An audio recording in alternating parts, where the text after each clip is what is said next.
Hello, hello, hello, my amazing super listeners! Welcome back to another super duper episode of Word Detectives, the podcast. I am so happy you are here today. Are you ready for a big adventure? I can't hear you. Are you ready? That's what I like to hear. Today, we are going on a giant treasure hunt. But we aren't looking for gold or silver. We are looking for something even better. We are looking for the tiny, hidden helpers that live inside our books and stories. They are small. Sometimes they are just a little dot or a wiggly line. But without them, our words would be a total mess. They are called punctuation. Now, I know that's a big, long word. Let's say it together. Punctuation. One more time. Punctuation. Great job! You might think, is punctuation a new kind of space alien? Or a special kind of ice cream? I wish it was ice cream. But no, punctuation is like the traffic lights and the road signs for our words. Think about it. When you're in a car, the red light tells the car to stop, and the green light tells it to go. Punctuation does the same thing for your voice when you read. It tells you when to stop, when to slow down, and when to get super excited. Imagine if all the toys in your room were just thrown into one giant pile. You wouldn't know where your favorite teddy bear is, or where your toy cars are hiding. It would be a big mess. That's what words look like without our punctuation friends. It would be like trying to eat a giant bowl of soup with a tiny little toothpick. It just wouldn't work. So put on your detective hats, grab your magnifying glasses, and let's go find our first helper. Our first stop on the treasure hunt is the comma. Look closely. It looks like a tiny little tail or a small wiggle sitting on the line. The comma is like a very polite speed bump. It doesn't tell you to stop forever. It just says, hey friend, take a tiny little breath here. Imagine you are telling your best friend about all the things you want for your birthday. You might say, I want a bike, and a ball, and a kite, and a puppy. Did you hear those little pauses? Those are the commas working hard. If we didn't have them, you would say, I want a bike and a ball and a kite and a puppy, and you would run out of air and turn blue. We don't want that. Let's try a game. I'll say a list, and you try to hear where the commas go. Ready? I like apples, bananas, and cherries. Did you hear the little breaks? Apples, bananas, and cherries. Here is my favorite silly comma story.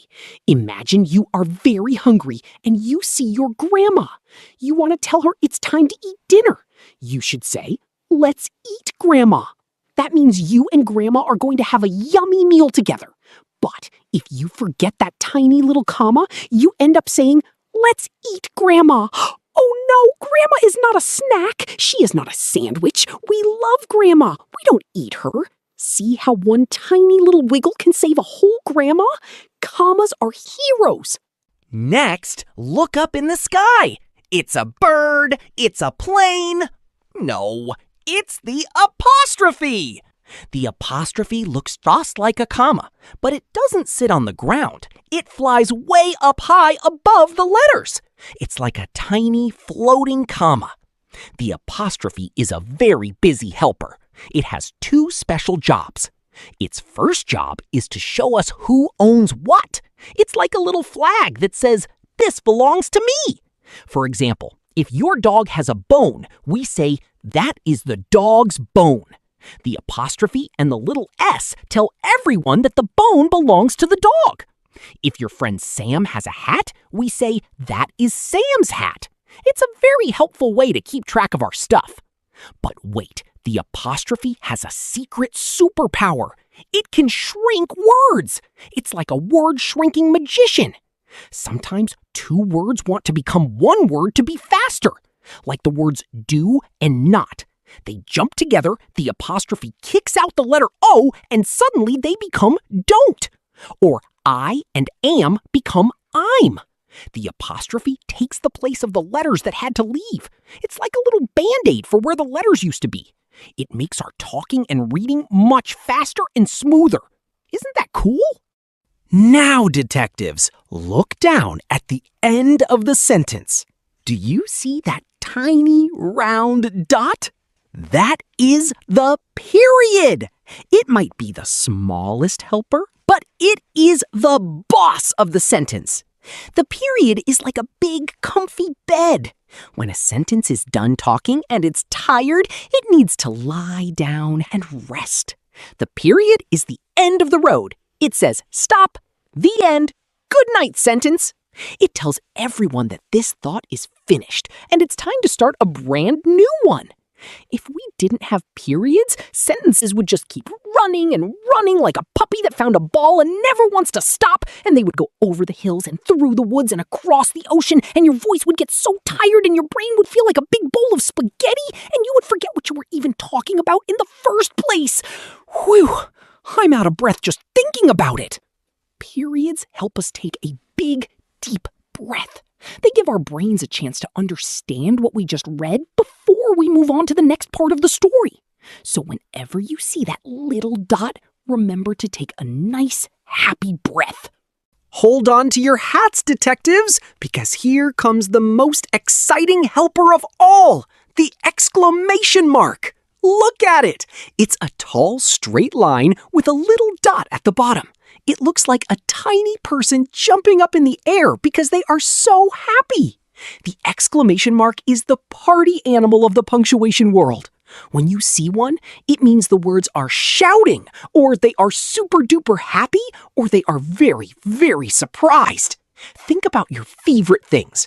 When you see a giant birthday cake, you don't just say cake, you say, wow, a cake! That wow needs a big exclamation mark.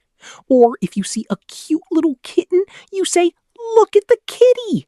It's like a party popper for your sentences.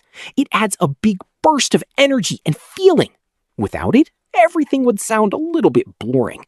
But with the exclamation mark, every sentence can be a celebration. Let's all try to shout hooray together on the count of 3. 1, 2, 3, hooray! That's the power of the exclamation mark. Shh, be very quiet. Our last helper is a bit of a detective itself. It's the question mark. It looks like a little hook with a dot underneath. It's always leaning forward like it's listening for a secret. The question mark is always asking things. It wants to know what, where, why, how. Every time you ask a question, this little hook jumps to the end of your sentence to catch the answer. Are you hungry? Can we go to the park? Where is my favorite toy? It's like a little sign that says, hey, I'm waiting for you to tell me something.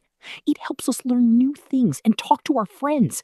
Without the question mark, we wouldn't know when someone was asking us something or just telling us a fact. It's the best tool for curious detectives like you. Wow, what an amazing hunt! We found all 5 of our tiny helpers. The comma, the apostrophe, the period, the exclamation mark, and the question mark. Remember, my super word detectives, even though these marks are small, they have giant jobs.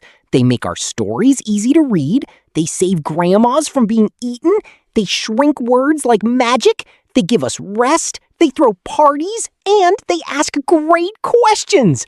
Next time you open a book, I want you to look for them. See if you can spot the flying apostrophe or the jumping exclamation mark.